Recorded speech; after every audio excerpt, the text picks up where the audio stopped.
इस दुनिया में ऐसे बहुत ही कम स्टूडेंट होंगे जिनको ये प्रॉब्लम नहीं होगी कि पढ़ा हुआ याद नहीं रहता।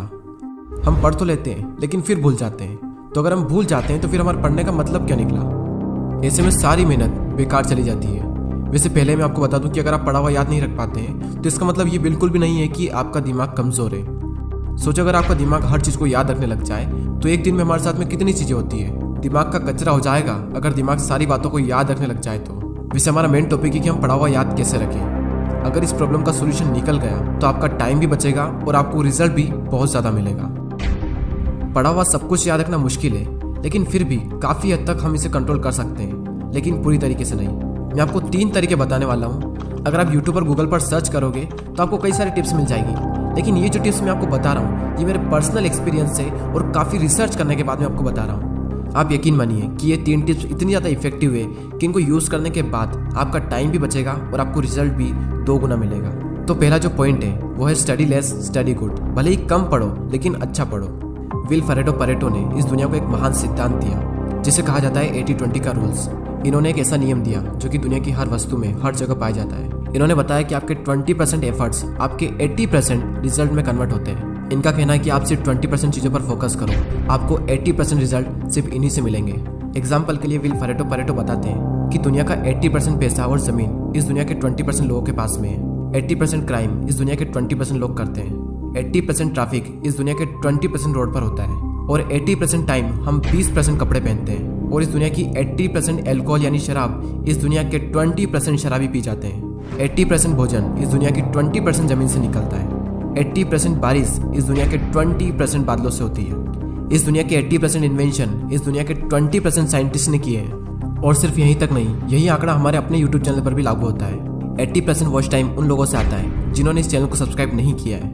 कहीं आप भी तो उन 80% लोगों में से नहीं हो।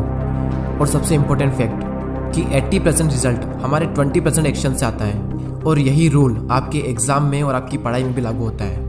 आपके सिलेबस का पढ़ा हुआ 20% आपको 80% दिलवा सकता है।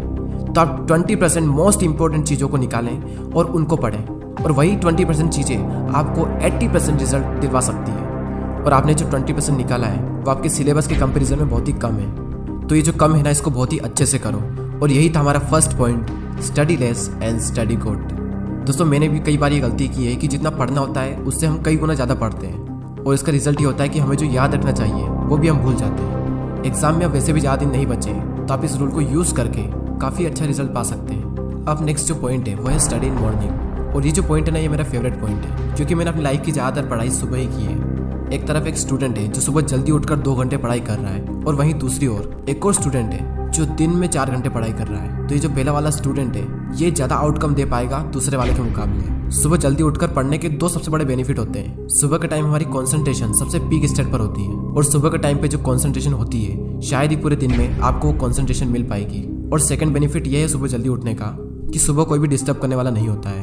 एनवायरनमेंट में एक अलग ही साइलेंस होता है, और उस साइलेंस में कुछ नया सीखने का मजा ही कुछ और होता है। आप सुबह जल्दी उठकर 3 घंटा पढ़िए, और उसके बाद में पूरे दिन अगर आप सिर्फ मुश्किल से आधा से 1 घंटा भी पढ़ते हैं तो बहुत है आपके लिए। कहने को तो लोग 8-10 घंटे पढ़ते हैं, लेकिन जो 2-3 घंटे की मेन पढ़ाई जो होती है कॉन्सेंट्रेशन के साथ में, वही सबसे मेन चीज़ होती है। बाकी सब दिखावा है। हमारे देश के प्राइम मिनिस्टर मोदी जी ने भी सुबह जल्दी उठकर पढ़ने को कहा है।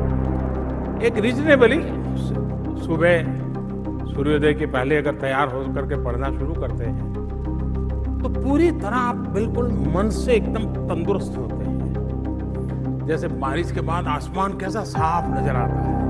सुबह बहुत ही उत्तम कालखंड होता है, फ्रेश होते हैं, थकान नहीं होती है, और अध्ययन से ही शुरू करते हैं तो ज़्यादा अच्छा रहता है। और ना सिर्फ मोदी जी ने बल्कि हमारे शास्त्रों में, आयुर्वेदा में भी यही बात कही गई है कि सुबह के टाइम हमारा ब्रेन सबसे ज़्यादा एक्टिव होता है, और उस टाइम जो भी हम अपने ब्रेन में डालेंगे वो दिमाग में छप सा जाएगा।